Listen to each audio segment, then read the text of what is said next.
Hey YouTube. So I've struggled a little bit here to kind of create a format or a list of things, and I'm just gonna be honest. This is just my spare time, and I do want to help people and hopefully provide some advice that they can use, or they can kind of have some self-reflection, even if it leads them down a different path, but it's one that started the path, then I'm fine with that. And so I guess some of these are going to be a little more ranty or a little more off topic than most, but I will try to generally try to keep this channel on the whole focus of dad advice for young men. Some of this can apply to young girls too, I guess, but the main focus here is men raising young boys, or men helping men, especially in today's age where a lot of our men out there, through no fault of their own, we're in circumstances where their father was absent, mother had a one-night stand, didn't work out, and it is what it is. It is what it is. You just got to roll with it. But hopefully from this video or other circumstances, or this is a journey you're on regardless of whether I sparked it or not, to self-improvement or a self-realization of who you are, what you are, and what you're supposed to be. And with that said, so I consider myself very lucky, and I am very lucky. And this isn't to rub it in anyone's face. It just is what it is. And so, as I've said in other videos, my parents are still married. They're literally 65 years old. Okay, I'm 40 years old. And not only are my parents still together, they could be together and have a horrible marriage, or they could be together and have a great marriage. It just depends. But I consider my dad my best friend. I love him to death. I think he's one of the smartest guys I know. He has an immense amount of honor and courage. He's my hero. He's a lot of people's heroes, actually. He was a former command sergeant major. He deployed to Iraq in 2004 to 2005 as a command sergeant major. He was a leader of men. He wasn't just a file clerk. Not that there's anything wrong with that, but he was a leader of men. He was a command sergeant major. There's a lot of men out there today that I would assume think of him often in the role he played in their lives. And so, anyway, I lived a very unique life. My wife tells me all the time that she feels like I was raised in a different time, and perhaps that's true, but it was the mindset of it. It wasn't necessarily that I was raised in the 50s or 60s or something. It's the way that my parents raised me, and that's what I'm trying to impart here today, is that you too can do that if you set your mind to it, and you have a willing partner. And maybe you're a single dad and you only got weekends and summertime. Make do with what you have. That's all that matters. Someone might damn you for it or whatever, or you didn't do this, you didn't do that. Well, it's a hell of a thing to say when you're standing over there. It's another thing when you're in someone else's shoes. And so I want to talk about teaching your boys what it means to be a man. And for other people, what I have to say might be bullshit. There might only be parts of what I have to say that have meaning, and there might be things that I have to say that are spot on, and you're just not there yet to understand it. That's fine. We'll get there together. So, my opinion of today's, current version of a man, he's not a man. And it's not some weird third gender. It's not some, they, them pronoun bullcrap. I don't even want to say it's a neutered version, because a neutered version implies that they had something that was taken away. They simply just haven't been given the tools, okay? And that is something that, that's the magic. That's the secret ingredient, is if you don't know what what it means to be a man, well, how could you be blamed for not fulfilling that? Okay?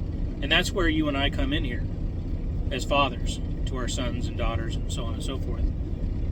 So, man, the biggest thing is it is okay to be creative. It is okay to have a little tussle every now and then with your friends, young boys.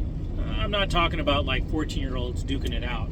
That happens, and sometimes it's necessary. And a lot of times in boy dynamics, two boys that end up fighting over something usually become friends, or at a minimum respect each other, because it's like, hey, I am willing to go to the physical limit to prove a point or defend my honor or my belief system. You have to give it to a guy, even if you kick the crap out of him, you have to give it to him. If he stood up to you in a physical manner and he took his lickings, then, at least you know where he is, who he is and where he stands. I can think of an event that happened to me in Iraq. I won't go into super detail or his name, but we had a confrontation. Hell, man, afterwards we were best friends. To this day, I still consider him a friend. We both got in trouble for it. It was a very creative discipline that Sergeant G gave us. I'll tell that story another time. But my point is that the male dynamics are different than it is with a woman. Women, even if they did go fisticuffs, the likelihood of any real damage, or risk of damage is much smaller. It doesn't really go a lot. It does say a lot. When a woman fights another woman, that's a bad thing. It's they really got pushed to the edge at that point. So I feel like in today's society, little boys are constantly being punished. They can't sit still. They can't, pay attention correctly. They don't know, certain boundaries with touching or shoving, or pulling hair. They might say an inappropriate thing every now and then. That's just how a boy learns and explores the world. A lot of women out there, men are emotionally inept. Hell no. Hell to the no, okay? We are rich with emotion. In fact, we control our emotions so much that with the knowledge that we could literally just break you in half, we don't do it. Not that I'm saying we want to, but we are filled with emotion, anger, love, and hate, and envy, and all sorts of different things. We control our emotions actually probably more than you women do. You women are allowed to have your outbursts. You get to cry. Men are told to suck it up, buttercup. Get the fuck over it. That's what we deal with. You guys don't deal with that. Women don't have to worry about that. They can wear their emotions right on their sleeves. What do men have to do? We have to control it. Well, I think you're more in tune with your emotions when you learn to conquer them, when they don't rule you. Okay? That's how you know men are actually more intelligent about their emotions than women are. And so you got to teach her. That's why I've said in other videos,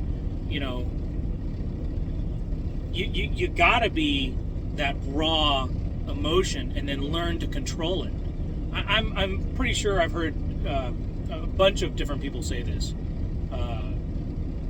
Jordan Peterson, Andrew Tate, probably others, psychologists and whatever. I think even Friedrich Nietzsche said it. But anyway, some of the men that I think are the most capable are probably in certain circumstances, probably the potentially scariest. But it's because of that gives them that strength. That's what makes them capable men. They can conquer their fears. They can conquer their impulses. That's another part of it too. It's not just your anger and whatever, or your direct fear. It's about delayed gratification. It's about being pragmatic. Seeing the path and viewing it for what it could be, which is potentially a straight line if you make it that way. If you throw in, I want, and this, and someone else is doing this to me, and it's not my fault, and the world's against me, Yeah, right. You are not that important. So, let your boys experience the world in the way that they need to. It's the only way they're going to grow. If you keep suppressing them and teaching them you can't do this, you can't do that, you got to sit down, you got to be quiet, they're not little girls, they're little boys. Let them be boys. Let them explore the world. Okay?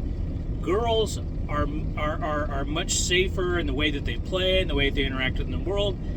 And I hate to say it this way, it's because physically they're not going to be as rough and tumble as the boys. There's a reason why the boys behave the way they do, because they can take a spill, they can take a fall, they can take that extra risk and brush themselves off.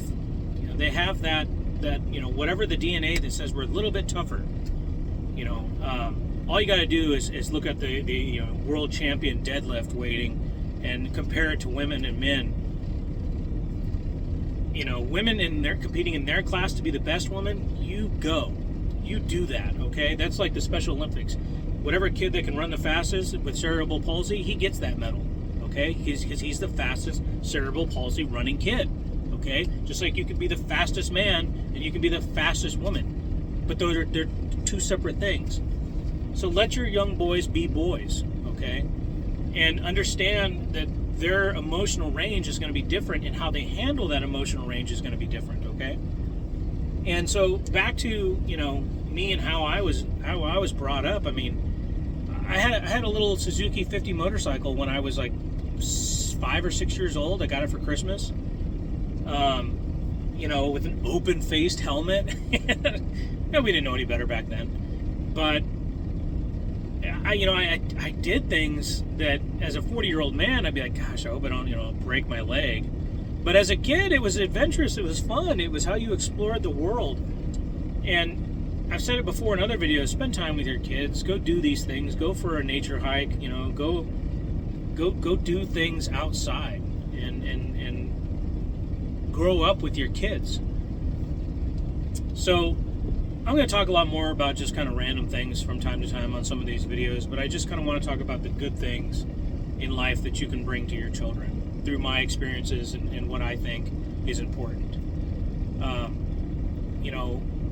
My dad, he's the kind of guy that if he picked up the phone to do something, and I actually have asked him advice about this, and you get a response that says you're going to have to wait 14 days for a response.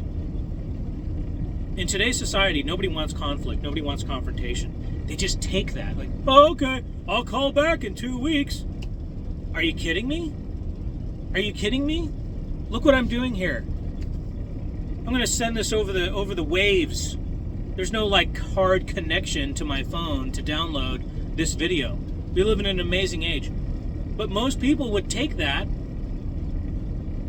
and say, okay, I'll call back in 14 days for XYZ. No. Help me understand the process of why this needs to take 14 days and what we can do to lubricate this to make it happen. So many people, they want to get along to move along. Well, navigate that. I'm not saying flip out and tell the other person, kick rocks or whatever and have them just hang up on you. Figure out why, navigate the world, figure out problems, solve them. Don't just take what's given to you. I suppose you can take what's given to you, mash it up and make it up into what you want it to be. Figure it out. If you can't find a way, make a way. So teach your boys to be courageous, to be adventurous, to be respectful, to be pragmatic. And I'm telling you, when you become the man that asks questions and the right questions, when you become the man that takes charge, even if you don't even know really what you're doing, but as long as you give the stability to those around you, that's what matters. Okay? You can take Steve Urkel and 5 women and drop them off on an island. Who do you think after a few days is going to be in charge? It's going to be Steve Urkel. Guarantee it. Hands down. It's just what happened. Because even as nerdy as Steve Urkel was, he was a man. He was a problem solver. Okay? But most men today the edges have been smoothed down. They've been made to be soft. We can change that. You and I, we can change that. You can teach your boys to get out there, to do the hard work. That's the other thing too that just absolutely baffles my mind. You know, women want to go out and be a boss bitch and whatever, da da da da. Hey, cool, whatever. But let's not forget the men out there in a freaking man basket, 100 feet off the ground, doing power lines, or the guys throwing chains over logs to build your house or make paper, or the guys out there on the road with trucks and cars flying by at 60 miles an hour, where the hard hat that they wear, the reason they wear it isn't because that hard hat's going to protect them when a car hits them.